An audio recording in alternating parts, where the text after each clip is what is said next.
Today we're going to talk about our canine program here at Portage County Sheriff's Office with Corporal Clouden and canine handler Kelly Moore. How you doing? Good. Thanks for joining us today. Absolutely. This is our fourth podcast now, and hopefully you've been watching to see. I have. What we do here because we're growing. There'll be notes. There'll be a test afterwards. No, I'm just kidding. So Take some notes. well, this is something that is obviously near and dear to me as a canine person myself. I love the puppies. Everybody loves dogs, and we were talking. Sam was actually talking about it. So let's maybe do the canines next because let's face it, everybody loves puppies, and yes, I do. And we got a great program here. So I'm just going to ask a couple questions as far as what you guys are doing here and different things that we're headed to with different directions. And I know you guys are always busy. You just got back from training. Yep. Yes. Up in Michigan.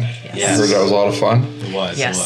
So you want to talk about any of the training? Yeah, so we just came from the state up north. Begins with an M, ends in Michigan. And we do is called the National Association for Professional Canine Handlers. It's about a 5-day canine workshop with over 365 canine teams from Canada to all of northern of the United States of America. And all these canine handlers get together with their master trainers, and we work on all the principles that we're trained in, from narcotics to building searches to vehicle pursuits. They have a mount town because it's at one of their Air Force bases that we actually train at. So we stay on their barracks on the military base, and we just go over a whole bunch of all of our different principles, from article searches down to just networking even. There's a lot of bigger agencies up there that we talk to, especially like the Canadians. They're real big into tracking up there. Because up in Canada, they'll have maybe one canine handler for 2,000 square miles. Wow. And they show up 2-3 hours after the suspect took off running. So they're really big on tracking. So all the minds of the U.S. always go to them when it comes to the tracking principles of it, because they have a really good program when it comes to that. So, and we share things as far as us. We're big into drugs. So there's things that we can show them that maybe that they don't always get into, and vice versa. So it's a good time. And it's, of course, lots of networking and bonding. Yeah. Do you notice that there's a big difference between like Canada and the way we do things here in the States? Yes. So the big thing, there's always like shop talk where the cops want to trade war stories and stuff. Yeah. And when we bring up stories of what happened here in Portage, they always say, "Oh, that would never fly in Canada. We could never be able to do that in Canada." As far as vehicle pursuits, pitting cars, and tracking people into the woods and biting them and all that good stuff. They could do the tracking and the biting portion of it, but they have a lot more restrictive policies up there. Different government, different philosophy. So Yeah. How many dogs do we have here currently? we have 5. Currently, we have 5 dual-purpose canines. And we say dual purpose. Does that mean that they're all search and rescue tracking capable? Yes. So when it comes to the search and rescue, that's a common term that's used, but that's a direct principle for those dogs that are looking for cadaver or natural disasters and those kind of stuff.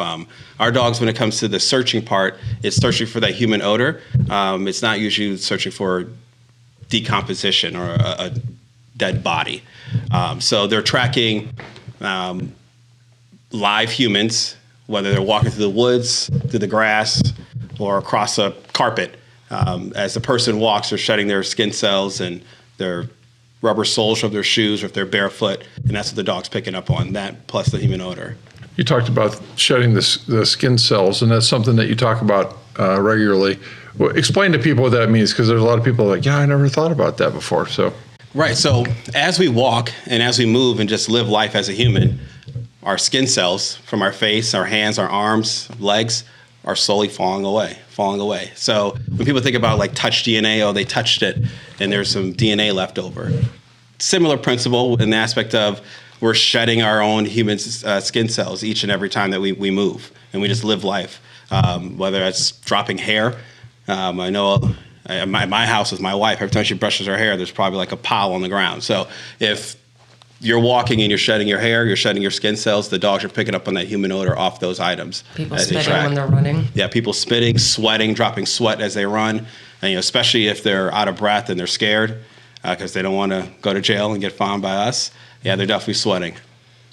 How often the skin cells and hair, things of that nature, spit, sweat? How long does that typically last that a dog could smell that? I mean, is it like you see on TV and they hand them a hat from somebody and it takes off? Right. Is that how it works? Not with our dogs. For the most part, no, that's not how it works at all. As far as how long that odor could sit there, it all depends on the weather. Did it just rain? Is it super hot out? Is the sun baking down on it that's burning that skin cell up, taking that human odor out of it due to the UV lights from the sun? My longest track, age-wise, was 12 hours old.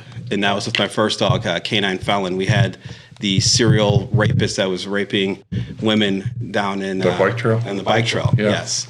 And Felon was brought out 12 hours later, and I'm coming down this walking path, and I'm just having him cast it out. So I just have him in front of me, like search, look for some kind of human odor for us to pick up on. And it's a bike path, it's a walking trail, and all of a sudden he just dips into the woods. So I'm going through the woods with him, and we come out into this big clearing. And there's tire tracks and whatnot.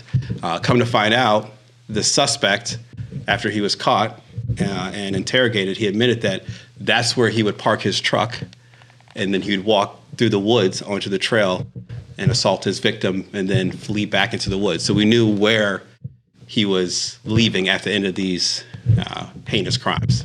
Wow. And I was 12 hours old, so that was pretty cool. Deputy Moore, how long have you been a deputy, and how long have you been a canine handler? I was officially commissioned with the prior administration in 2011 and was various positions throughout that time, but went full-time here at the office 1/1 of 2020, and then got Cavo 4.5 years ago. Yeah, what kind of dog is Cavo? He's a German Shepherd from Slovakia. Mm-hmm. So he just had his birthday, September 29th. He turned 6 years old. Wow. Yes. He's getting a little gray on the chin now. Oh, boy. Which leads into another question. How long typically is a canine used in law enforcement? We usually say about 7 to 9 years. It just depends on their breed, on their health, and then just the working conditions that they have during that time period, if they can stand up to that. And Corporal Clouden, how long have you been with the Portage County Sheriff's Office, and how long have you been a canine handler? So I've been with the Sheriff's Office since 2012, been a canine handler since 2014. I'm partnered with Canine Hawk. It's my second dog. My first one, Canine Felon, retired. Hated me. He did not hate you. He did not hate you at all. Beautiful dog, yes. Yes. Beautiful dog. Yes, he was just less a people person. Yeah, yeah. But no hate. I love Hulk, though, too. Yes, yes. Let's just talk about how things have changed here since I became sheriff and how things were, and I'm not beating up past administrations, but how things have changed and where we've transformed since the last 5 years. Yeah, I think the biggest change, so when I first became a canine handler in 2014, there's only two of us, two canine handlers for the whole agency, and we were essentially deputies with dogs. Mm-hmm. So we had dogs, but we still handled normal calls every single day in an assigned shift sector of the county, normal duties. So we weren't really using the dogs as much because we're dealing with traffic crashes or domestic disputes and just normal calls that come in. And then in 2021, after you took over, we expanded the canine program from 2 dogs up to 5. And now these handlers aren't just deputies with dogs. They're tasked with being proactive. Mm-hmm. Go out and look for crime, find crime. We're giving you the resources. We're giving you the tool. We hate to say tool for our partners, but it is what it is. The tools to go out and do your job and find these bad guys, chase them down if they run from you, whether that's on foot or in a vehicle, and bring them to justice. So that's the biggest thing, is going from reactive to proactive policing here. Do you remember a deputy that came in and talked to me as a new sheriff about some of the ideas and some of the directions that they felt the canine program should go? Do you remember? Vaguely, because he looked a lot like you, not quite as gray. Chris, you didn't have a beard back then, so in your defense. So anyway, do you think we're progressing in the right direction, and what's your thoughts as far as the future? Oh, 100%. Completely night and day. the way this program has shifted from, like I said, being not only reactive, but unavailable. We didn't do really many canine demonstrations. The public didn't really know about us. They knew about us by our cars driving by, if they happen to see it, but we are a lot more engaged with the community every single day. We're always doing canine demonstrations. We're at the county fair, which we did that in the past, but that was our one-trick pony. We did it one time a year, and we moved on. So we have grown a lot more in that aspect.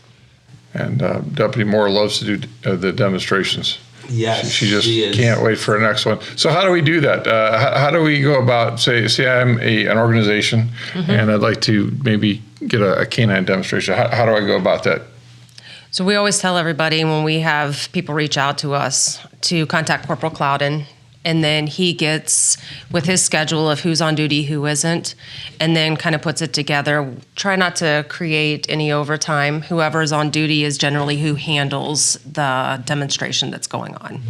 I'm proud of you. Standing out there in the crowd, which I do as often as I can, I hear a lot of positive. I mean, I hear a lot of people, oh my gosh, I didn't realize that. Oh, look what that dog's able to do.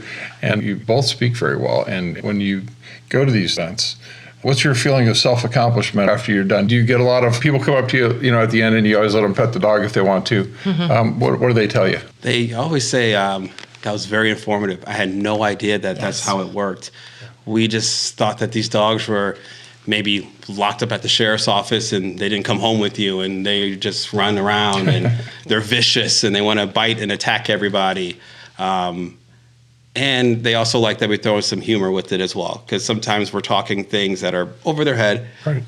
When we're talking about skin cells and we're talking about odor work and how that is. It's not an everyday thing that people think about. So we try to use terms and phrases that are common, as far as like making a pizza and how you smell the whole pizza, but the dog smells each individual ingredient individually. Trying to bring it down to not their level, but just common phrases. Right. I think one of the big ones that I always get at the fair, because people do love coming to the fair demonstrations, is the interaction that the dogs have with the public once we're done with the demonstration. And we always kind of go back to you that was one big thing that you said you wanted to do when you expanded the unit, was that you wanted the dogs to be incorporated into the community. And a lot of people remember Felon, because you just got that beautiful face, that there was usually not much interaction with Felon. But these dogs, there is so much interaction. And we always, like to tell the public that was one of the big things that you wanted, was the dogs to know their job, but also to do a little bit of PR in the community so they knew what they had available to them and what dogs were working out there on the road. Right. Yeah, I mean, you get some of these questions like, do you train dogs to bite people in the face? Yeah. Obviously it's not what we do. No. Explain a little bit as far as what the dogs do when they... Yeah, so none of our dogs are trained to bite in the face, the neck, or the groin for obvious reasons. We train our dogs to be arm sure, meaning go after the arm. If the arm is unavailable, most of us have two. Go after the other one. If that's not available, either legs, the back, the chest, or the buttocks. But at no point in time has any of our dogs ever been trained, or even in a training environment, the dogs have never on their own bit any of us in the face, neck, or groin. Because it's us that's in the bite suit for the other handler and their dog. Yes. Right. So we're not trying to get bit in the face either. So we're never going to train that. And what Deputy Moore just talked about too, I said I'd kind of like it to be able to go to a kindergarten school and literally have these kids trying to ride it like a horse or playing with it. I mean, not literally, but I mean, to the point where it could go from that to where now we're going to attack some bad guy. Absolutely. Literally like being able to flip the switch on and off, which I think the dogs all have that. I mean, you've trained them that way, and they have that ability to where they're, you can touch them and they're dogs and people love the dogs, but yet at the same time, they're a tool. And that's what sometimes people don't realize. It's like it's a dog, but it's also a tool that helps us do our job more effectively. 100%. It's that constantly that balancing act of, yes, the dog is a great resource and a tool, but he's not a pet. Right. Our dogs aren't pets either. So sometimes trying to explain to people that, we don't do the same things that you do with your dog at home as you do with ours. Right. We're not giving a whole bunch of treats and sleeping in bed and all that kind of stuff with them. People ask if our dogs have play dates together. Yeah, no, they do not. No, they don't have play dates. Play dates. They never fought each other. No. They're very That's good. neutral with one Yes. another, but they're not friends either. Yeah. So where do they live? And I mean, I know I'm obviously asking questions for people, but where do they live when they're not working? Our dogs stay at home with us, Yes. 24/7, 365 days a year. And they get along well with the family, and they're just Absolutely. I part of have a your 12-year-old family. daughter, and Yeah. Hulk is perfectly fine with her, Yeah. and she bosses him around. My wife tries to boss him around. He doesn't listen too well, which I think is brave. Yeah. But he listens very well to my daughter and obviously myself. So Cabo has to room with a cat, and Wow. she's 19, and she put him in his place. But the first week we had him at home. So yeah, they're not out together too much. He does get his what we call like kind of bonding time. So he kind of knew who his pack was, as far as my husband and my son. But the cat definitely rules the house, That's and fine. he's aware of it. Wow. So. Wow. So if you would go on a vacation, who would take care of your dog? How would you take care of each other's dogs, or how does that work? So we actually had that issue come up. We were using a kennel, and then they decided to no longer offer that service anymore due to some other business that they had. So we started looking into other resources, and we came across the VFW Mogador Post, 8487. Great and people. Great Yes, people. they yes. are. And I was speaking with them, and we were talking about some of the issues and what things we kind of needed. They are a big supporter of the canine program. And I told him that we were having some issues with boarding dogs, and they asked what we could use. And I said, honestly, we could use a boarding kennel. So that way the dogs are on the property, and who's ever on duty at the time could take care of them. So we ended up working with a couple of the people that are there at the VFW, and we ended up solidifying a donation of $10,000. Wow. Yes. And then That's awesome. Yes. Corporal Clouden did his magic and was able to get a double run unit. So if you think about it, the kennel actually looks like it's about the size of a bedroom, and it's split into 4. So there's an outdoor section and there's an indoor section with a door system that goes in and out. So the indoor portion has heat and air conditioning now. There's also electricity that is obviously run to it for the air conditioning and the heater in it. And then when they need to go break, they're able to go outside to the outdoor portion. They're able to be fed and watered inside, and then who's ever on duty takes care of them. That's awesome. And I'll tell you, they're nice. We got Yeah. pictures we'll add to Yes. this of what it looks like, kind of like the Four Seasons for canines. Yes. Absolutely. Yeah, it's very nice. Absolutely. And it just saves our program a lot of money. Yes. Some boarding places wanted to upcharge because it's a Portage County Sheriff's Office Right. that's behind it. We're averaging maybe about $500-600 for one handler to go on a vacation for Wow. 1 week, and it's just not sustainable, especially when our program is completely ran off of donations. So. Speaking of donations, explain how people can donate if they want to help the canine program, or they just like the dogs, or how they go about doing that. Absolutely. So if you come up to the Portage County Sheriff's Office, or if you send in a check, it would be paid to the order of the Portage County Sheriff's Office Canine Unit.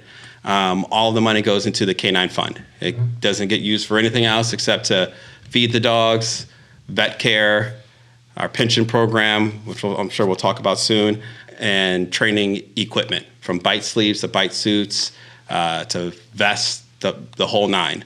If you do donate, we have a donation receipt that we give you that you can use for your tax purposes. If you want something more tangible, you can always come to the Sheriff's Office, and we have our hoodies and T-shirts for sale as well. Yeah, right here in our lobby. Yep. Yep, and all those proceeds go to the Canine Fund as well. As far as benefits, since you touched on that, what happens when a dog retires? Do they still receive benefits? Yes. So you actually, when you came in, you and I were talking. You're like, "What are we going to do with these dogs after they're gone? I don't want them just to be forgotten and just sent back home with the handler," because that's how the first step is. First step is we buy the dog back from the county for $1, because the dog is property, so the changement of property is $1 in whole dollar amounts. And you're like, what can we do for the dogs? And we sat down and we talked about, well, we can't really just pay the dog doesn't know what money is. So we came with the pension fund, and as long as the dog has retired from us, you will continue to pay for their food and their reasonable vet care. Yes. For the entirety of their life. And that's what Canine Felon did before he ultimately passed away last year. So, and then his cremation as well. Yes. So, yeah, I think dogs are just, I mean, I love dogs anyway. But like I said, I just think it's one of those unique kind of integral parts of law enforcement that sometimes, and it's an expense, people, 100%. and that's why a lot of the departments, don't have dogs, or they may only have one dog. So by having people donate, it definitely helps the program, and it helps just make things easier. Yeah, So 100%. Offset some of the costs. Yes, I think most people don't realize that the most expensive vehicle in our fleet is our canine cruisers. Mm-hmm. There's so much that goes into them. Yeah, and I know we got some video of that, but explain a little bit about what makes a canine cruiser different. Yes, so the whole back seat has been taken out, and in its place is a canine kennel, essentially. There's a horse mat, a little slipping and sliding. They have a waterproof bowl, or slosh-proof bowl, rather. They have a fan in the back. They have a temperature system that's constantly taking the temperature of the cruiser. And if that cruiser gets over 90 degrees, it lets us know, hey, your car's getting too hot. If we don't get that signal, or we don't hear it, the next thing that will happen is the lights and sirens will go off, the window will drop down. He has a fan that's in the back window that automatically turn on to cool the car down. And if all those systems fail and we never hear it and the car's still getting hot, the last thing is that the back door will automatically open for the dog to come out without expiring due to heat exhaustion. So what are some of the things that are required or mandated as far as having a canine in law enforcement?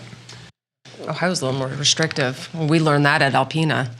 There are some states that don't have the requirements that Ohio actually has in place. So for a brand new canine handler, after they've been selected to be a canine handler, the first thing that would be is that we would kind of sort of know the temperament of that handler, and then we try to match a dog that fits their personality. Because at the end of the day, they're going to be a team, so right. It has to mesh.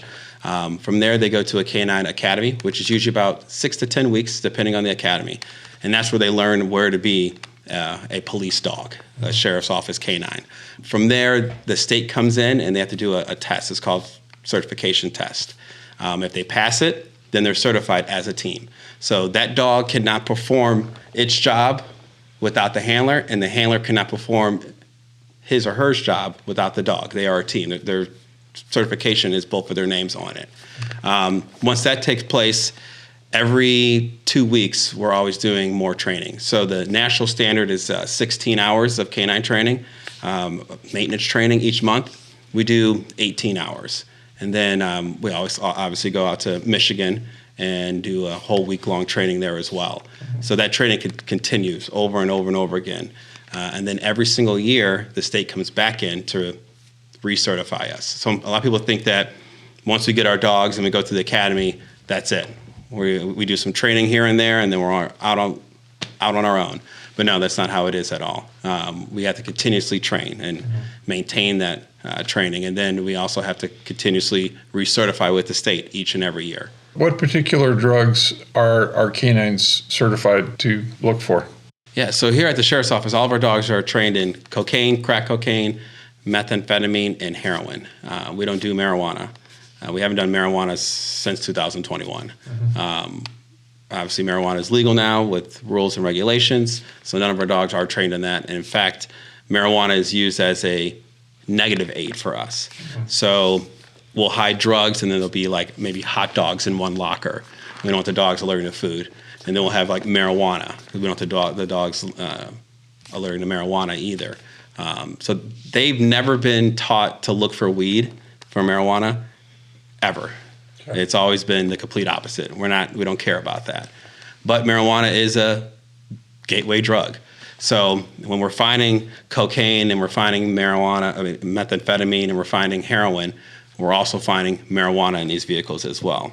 So over time, when the dogs are constantly smelling these cars and they're getting cocaine and weed, but there's weed in the car. There's methamphetamine, but there's also weed in the car. The dog's like, there's always weed with this smell. So we always, in a training environment, say, nope, those are two different smells. We don't care about the one. We only care about the cocaine or the methamphetamine. So the reward is always bigger, more exaggerated when they find the methamphetamine. If you've ever watched a training, we're always, oh, that's a good boy, high pitched. Yeah. We get real excited. And if for some reason they ever did alert on the marijuana, it's a neem. I don't like that odor. I don't want you to alert on that. And we move on about our business.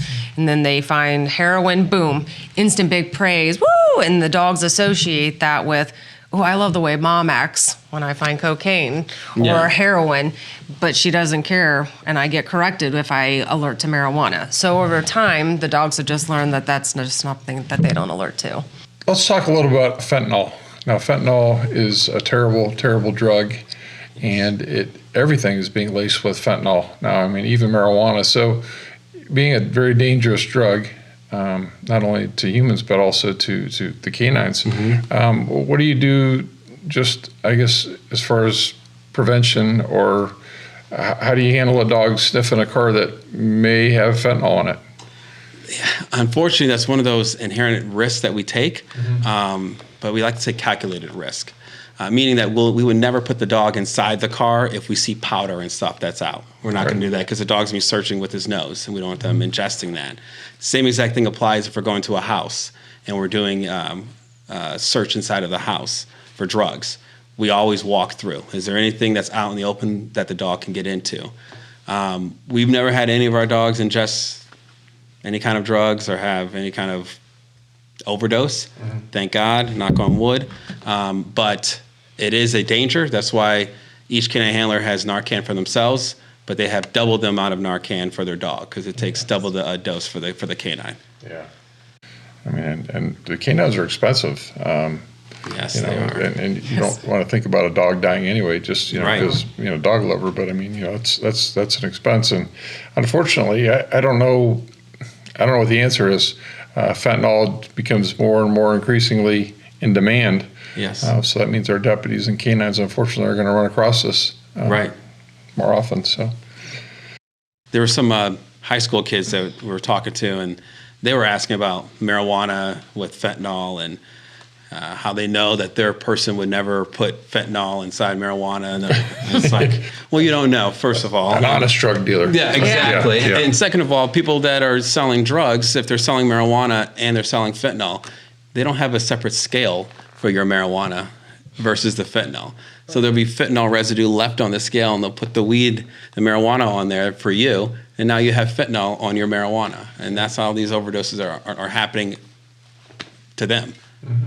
But they don't realize it that way. And it's so dangerous too. And I talked a little bit about it, and I'm not a chemist, being a dry mix, 99% of it could be okay. Right. Per se. And just that one little speck would be enough to kill you, and like you said, something like that being left on a scale, or, I mean, these people are just garage chemists. They're not, they're not Correct. people that, Right. so they're making this stuff, and I mean. It's not a pharmaceutical. Right.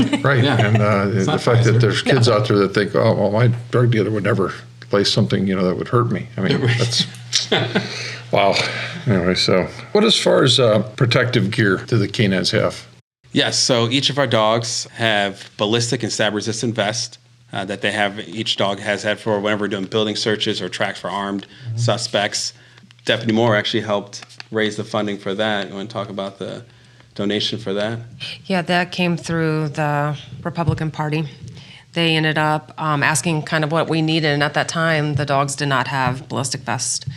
And so they did some fundraising for us, and we were able to secure all the dogs each a vest of their own. Wow, that's so awesome. we got all the measurements together, and each of the measurements for each dog was sent out, and then this vests were promptly sent back to us.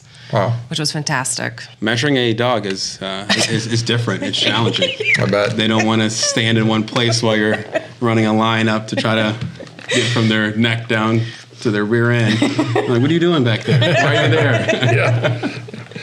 And speaking of other things that were donated, we also had a bite sleeve that was donated. Yes. Oh, yeah. We had a bite sleeve. We had A training suit too. Yep, Yes. a bite suit. Streetsboro VFW. Yes. Yep. Streetsboro VFW gave us this whole, it's like $3,000 bite suit. Wow. Donated to us. They gave us the funds for it. And it's a semi-competition bite suit. So meaning the person that's inside the suit, us, feels a lot more pain, but we don't get any puncture wounds. Yes. Yeah. And it's to help the dogs know more and more that, hey, you're biting more closer to the man, to the person, Right. than a big puffy suit. It's like a big Stay Puft Marshmallow Yes. costume. Yes. Exactly. How long typically does something like that last under The normal suit? training? Yeah. It could last probably about 10 years. It just all depends on How well you take care of how your well you items. take care of that suit. Yes. Yeah. What about the bite sleeve? The bite sleeve, that one gets shredded a lot quicker. Probably about every 5 years, we're putting a new sleeve on it. Because What's something like that cost? Just ballpark? about $500-$600. Oh. I mean, So this that would equipment be is not cheap. Yeah, that would be Yeah. a nice donation fund item. Yes. Yes, So, 100%. So each one of you tell me, and we all have stories. What's one of your more memorable canine stories? I think my first big one was having Cavo just trained, certified, and being on the road with him. And we ended up having a situation with some juveniles that took off from a house that they were not supposed to be in. And we're running through the woods, found out that they had a gun on them. And so I was called out to do an article search. And being that first deployment, it was kind of nerve-wracking because, like, oh, is he going to find it? Is all right, and you just trust your training, and they say trust your dog, and so we were getting wound up inside of all the thicket of the brush and the trees, and we were far enough back into the woods, and it was just the deputies out there that were on the call. So taking him off lead and just giving him that workable area and giving him his command for searching for the article, and then watching him kind of work, and then him going into a down, and perfectly between his paws was the butt of a little Ruger, which is a very small gun that had slid up underneath the pile of leaves. Wow. Yep. So it was a fantastic find. Absolutely. For me, it's also the community engagement. I love everybody getting to see Cavo do a little bit of work, but then also getting to meet with him and interact with him. Mm-hmm. Those are, I think, my two kind of favorite moments. My first one would be with Canine Fallon, my first dog. You had just taken office, and you got us these brand new cruisers, the Chevy Tahoes. Yeah. And mine finally was done and ready for me to take. And the upfitter guy was like, hey, take it out for a spin. Let us know if you see any problems with it. And I'm like, okay, I can do that. So first thing I do is I go down to 76, and I'm sitting up on the highway, and I see this car go by, and I'm like, oh, that's the car I want to see, more about. The car ended up being stolen, end up initiating a traffic stop, get into a pursuit with it. We go the wrong way on the highway into Akron, and then he crashes. He actually went head on with another car, and the Tell guy. that part. I'll tell him that part too, yeah. The guy gets out, the suspect gets out, starts taking off across the highway. I hit my button on my vest. Felon comes out, chases him across the highway and bites him. And it was like 4 o'clock in the afternoon on a Tuesday, so rush hour traffic, everyone's getting a show. And I come back and the guy's like, we said just take it for a spin. I said, well, I tested everything in that car and it works great. Sold. Sold, exactly. The funny part about that story as well was that the guy that he went head on with and hit wasn't just an innocent bystander. I ended up taking him to jail too because he had a warrant through our agency for his arrest. Wow. So luckily she wasn't on his side either. Yep, two for one. Oh, wow. You talk about commands. How many typical commands do you have? I mean, do you have a lot of commands, and how do you do it? Is it in English? So we have sit down, stay, bite, search. Probably about 8 or 9 commands. Each handler talks to them in a different language. Deputy Moore and I talk in Czechoslovakia, but other dogs, canine handlers, talk in German.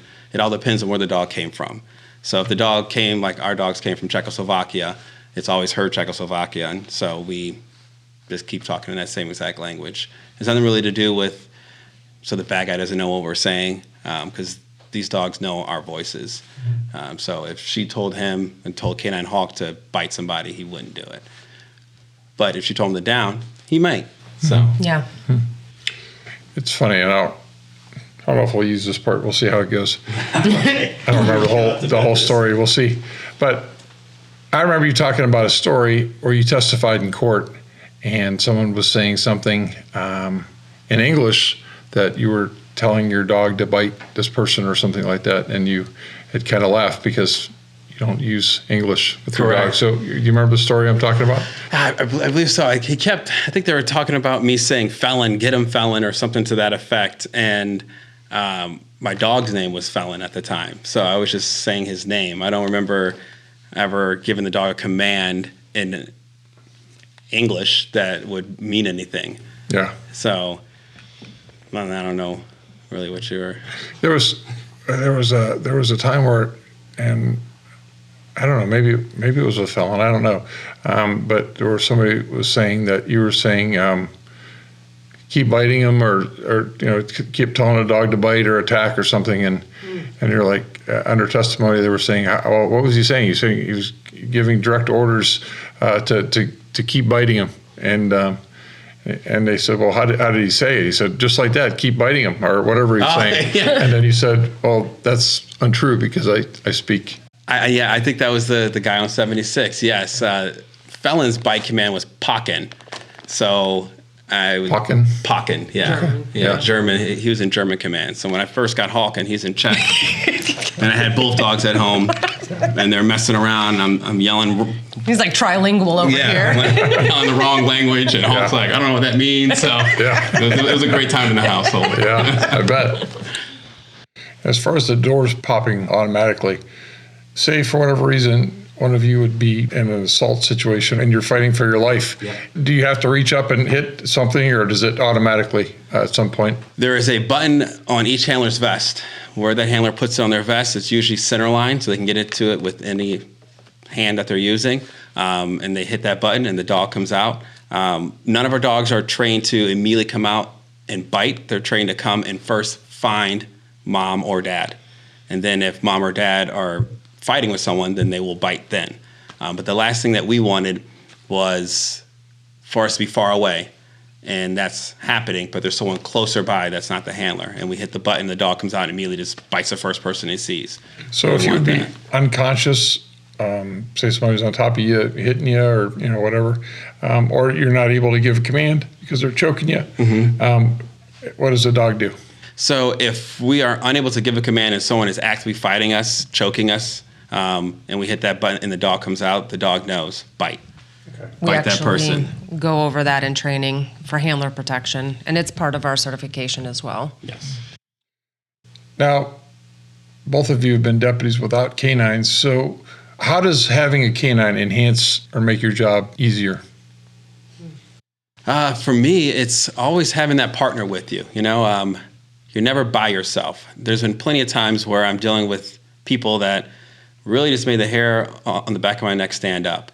And just the presence of them seeing my uniform and seeing that it says canine, or seeing the car and it says canine, or hearing the dog bark, they're like, this cop's most likely not going to shoot me, but he will let that dog bite me. And so, yeah. And you notice that to be a benefit, right? I mean, Yes. 100%. like racking a round into a shotgun. Correct. To hear the dogs barking. Yes. Yeah. It is serious time. We're not playing around. Yeah.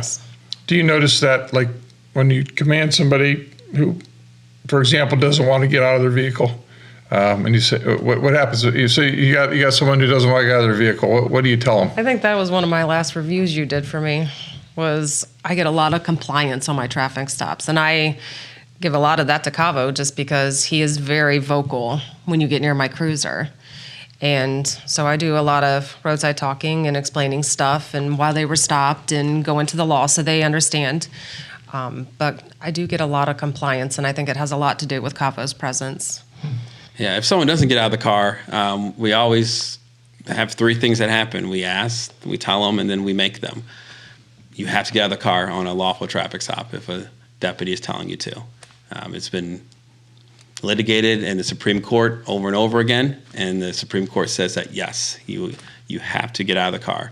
So if someone doesn't get out of the car, a lot of things will happen. It could be we introduce chemical agents into your car. We forcibly take you out of your car. And there's times where we'll have our dog come out. And So you don't go to the dog first? no, Okay. the dog's not first. Just because if the car is able to be moved, we don't want the bad guy to take off with the dog, biting him down the road, and now the guy's crashing, and our dog isn't clicking, buckled in for safety during the ride. So we don't always go straight to the dog in those scenarios. Explain a little bit to people, and let's face it, 85% of people here in Portage County will never be unlawful Right. and never have a problem where they would have to, be searched or have their car searched. But if a canine would indicate to a certain part of a motor vehicle, what happens? Once that happens, the deputy will search the vehicle. If there's narcotics found in it, then you'll be held accountable for it, whether that's you being arrested or us talking to you more about where you got the source of your drugs. If there's nothing in the car, then you're free to go after that. Methamphetamine is very similar to Adderall. It's legal, right? So if our dog was to alert to the car and we find your prescription medication and you are lawfully allowed to have it, then there's no harm, no foul. You're free to go. So. I think a lot of people don't understand when a traffic stop is conducted and a dog is walked and he alerts, it's no longer just a traffic stop. Now it's a narcotics investigation. Mm-hmm. And if you are lawful in possession of oxycodone, if you're prescribed that and it is in there, our dogs don't know what you have. They just know that that odor that they've been trained and imprinted with is in that vehicle. And like he said, if you're lawfully able to have it, then you go on about your way. But if it's not, then we do further investigation. What if a dog alerts to, say, the trunk of a car? Does that give you probable cause to search the entire vehicle? Yes, the entire vehicle from bumper to bumper, roof to undercarriage. The entire car we can search. Because I have people that tell me all the time, well, if it's just a trunk, they can only search the trunk. So no, that is I think inaccurate. we talk about the odor because we do that sometimes during our demonstrations. You talk about the odor movement. Yeah, so each dog is trained to find the odor of the drugs. It is our job as the handler to find the source of it, right? So where is that odor coming from? So the actual drug itself. And if you're on 76 or even I-80 and those trucks are driving by and they're pushing that air across, the dog could be alerting to the passenger side of the car, but the drugs are in the driver's side. But that odor is being pushed by the wind that's going by. Yeah. So that gives us the entire vehicle. Mm-hmm. Well, I mean, it's a good thing because drug dealers don't typically drive on interstates, right? Oh, yeah, that big myth there. Wow, okay. Anything that you can think of that would be, either one of you, that would be something that would be a talking point or something that you feel that, you'd just like to get out there, or a myth or anything? I would say for me, it would be the importance of canine. Okay. It has two parts to it. Yes, it has the crime fighting part, where we're finding drugs or we're tracking bad people, or even finding good people, people that have wandered away, runaway juveniles, those kind of things. But it also, everyone knows about man's best friend. So that second prong to it is, it's a community bridger. I get stopped plenty of times. And sometimes I'll ask about how I'm doing. But the number one question is, do you have your dog? Where's your dog? So that conversation would have probably never happened if I was just a normal deputy, maybe. Right. But them seeing that I have a dog, or them seeing the dog, it's like, oh, it kind of humanizes the badge. Yeah. Yeah. That, hey, this dog, man's best friend, likes me. Yeah. And trust me, you should do the same. Right. People love puppies, like I Yes, said they before. do. And if they don't, you got to be a little leery. Yeah, a little bit. Yeah. Absolutely. If they're afraid of dogs, something's wrong. So, but yeah, I think that's, and you touched on something that I've talked about before, the human side to our job, which I think a lot of people, they don't realize the normal struggles and the things that we go through. We're law enforcement officers. Yes, that's our job. That's what we get paid to do. I've used the term human dog catchers, and most people understand that. Some people get offended, but people also get offended by human locust comments that were given to me by Border Patrol agents. But anyway, so if our job is to go out there and get bad people, right, and we catch bad people, for lack of a better term, we've done our job. We're not here to be judge, jury, or hangman. We are out there, and we're human beings doing a job. Whether it be mothers, fathers, whoever, people in the community, and that's what a lot of people don't realize is, like, when you take that gun and badge off and you go home, and you're just a human being. Yeah. We're doing this job because it's a job. Correct. And sometimes people forget about that, I think. I Yeah. think, too, a lot of times we see people from other counties that tell us how bad it is and we're sorry that you're not supported. And I think that's a huge misconception for Portage County. I've stopped people who have had expired registration. They totally forgot and didn't realize that their partner didn't get it updated. And so I'm letting them know. And then they thank me for my service. And just so you know that you're very supported in this community. And I don't think a lot of people understand that. Maybe in other counties, they have less support, but here, the majority of the people that come up to us, it is mostly positive and always Absolutely. thanking us for the job that we do. I get a lot of that. Yeah. Yes. Yeah, I agree. Way more positive than negative for sure. Even if they get cited, Yes. they still thank us and tell us to be safe. Even the bad guys will say, Yes. when we stop them, man, I was told, don't come in Portage County. Don't come in Portage County. Stay out of Portage County. Or I think we had one guy who said that he was going to run from us, but he saw that we were Portage County and knew that we would chase him.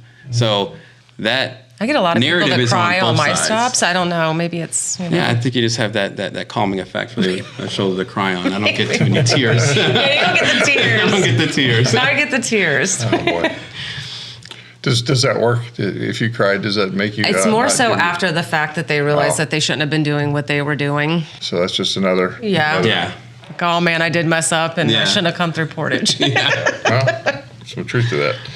Okay, we have a couple events around the county towards Halloween here. Yes. Yes. So we have our trunk or treat event, which will be the 4th annual trunk or treat at the Randolph Fairgrounds here on the Yes. 25th. So I'll be there So for will that.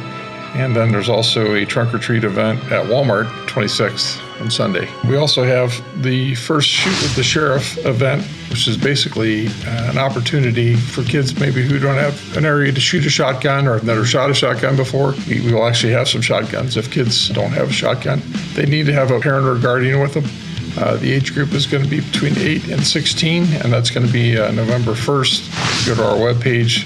There's a QR code there, and they can put all the information down there and register for the event. We're also going to have some free turkeys for a turkey shoot. We're going to have our people back in the jail actually have made hunting vests, which are really cool, from some old material that we had that's orange. And then we're going to have ammo we're going to provide, have some gifts, have some speakers there, talk some hunter safety stuff. And then we're also having the first annual Biggest Buck contest. So not only the biggest buck, but people who get bucks, kids here up to the age of 18, 12 to 18, they get a deer, and I don't care if it's a doe or it's a huge buck or a small buck. Send the pictures in, and we'll put the pictures out here in our lobby for everybody to come here and see. And then there's the Deerfield trunk or treat event that Yes. you'll be at. Yes, I'll be at that one. North Cabo. I'd like to thank both of you for being here today. I think it was very informative. Like I said, canines are near and dear to my heart, and a great tool here at the Sheriff's Office, and you guys do a great job. So thanks very much for coming in. Thank you. And our 4th podcast for the canines. Thanks for having us. And yeah, absolutely. And like I always say, if you see something, say something, and be safe. Thank you.